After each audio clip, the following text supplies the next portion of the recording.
अस्सलाम वालेकुम, आप देख रहे हैं दुआ का किचन। तो आज मैं बना रही हूँ स्पॉन्ज केक। तो चलिए स्टार्ट करते हैं स्पॉन्ज केक बनाना। तो सबसे पहले केक बनाने के लिए यहाँ पर मैंने 3 अदद अंडे लिए हैं, जिसे मैं एक एक करके चेक करके डालूंगी। आपको पता है बहुत ज़्यादा गर्मी है और अक्सर अंडे ख़राब निकल आते हैं।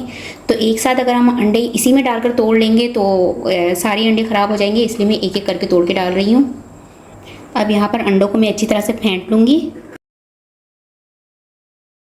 तो यहाँ पर अंडों को मैंने अच्छी तरह से फेंट लिया है। अब इसमें मैं डाल दूँगी शुगर पाउडर। ये लिए मैंने हाफ़ प्याली।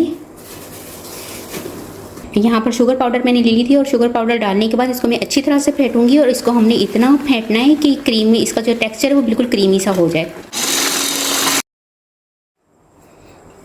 तो आप इसको देख सकते हैं कि इसका जो टेक्सचर है बिल्कुल क्रीमी सा हो चुका है, फ्लफ़ी सा, ये देख सकते हैं आप इस तरह से। ठीक है जी। अब इसमें मैं डाल दूँगी 2 टेबल स्पून ऑयल, हाफ़ प्याली मिल्क, हाफ़ टी स्पून डाल दूँगी वनीला एसेंस। इन सबको भी मैं अच्छी तरह से मिक्स कर लूँगी। अब मैं इसमें सारे ड्राई इंग्रेडिएंट्स डाल दूँगी, जिसमें है मैदा 1 प्याली,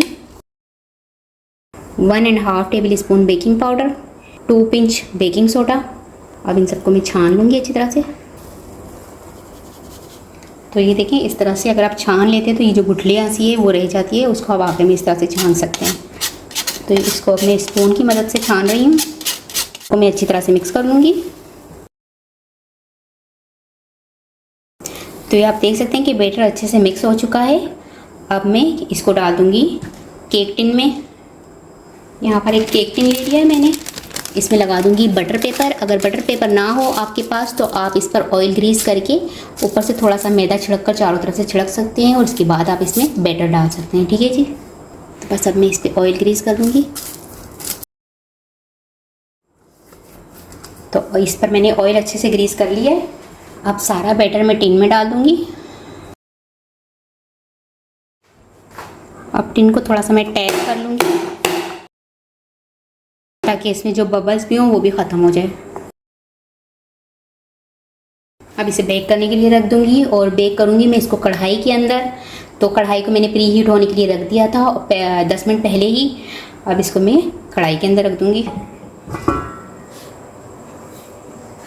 तो कढ़ाई के अंदर मैंने पहले थोड़ा सा नमक डाल दिया था और इसके बाद इसमें मैंने जालीदार स्टैंड रख दिया था। अब ये रख दूँगी केक का मोल्ड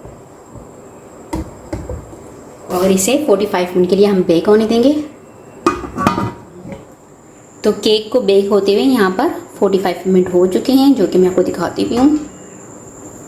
तो ये देखिए आप देख सकते हैं। और ये जो स्टिकर लगा हुआ है इसे इग्नोर कीजिएगा, इसे मैं हटाना भूल गई थी। ठीक है जी।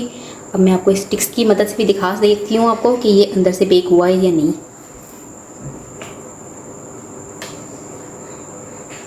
तो ये देखें, आप देख सकते हैं कि स्टिक जो है बिल्कुल साफ़ आई है, यानी कि ये अंदर से अच्छे से बेक हो चुका है। ठीक है जी। अब मैं इसे निकाल लेती हूँ। इसे मैं साइड से निकाल लेती हूँ इस तरह से। तो इसे मैं आपको पलट के निकाल के भी दिखाती हूँ।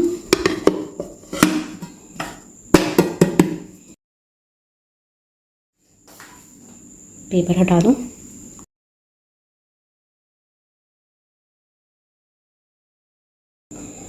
तो आप देख सकते हैं कि विदाउट ओवन कढ़ाई में हमारा केक कितनी अच्छे से बेक हुआ है और इसका कलर वैसे ही आया है जैसे इसका कलर आता है। ठीक है जी। तो ये देखिए आप देख सकते हैं। मैं आपको तो अब इसे मैं काट के भी दिखाती हूँ आपको।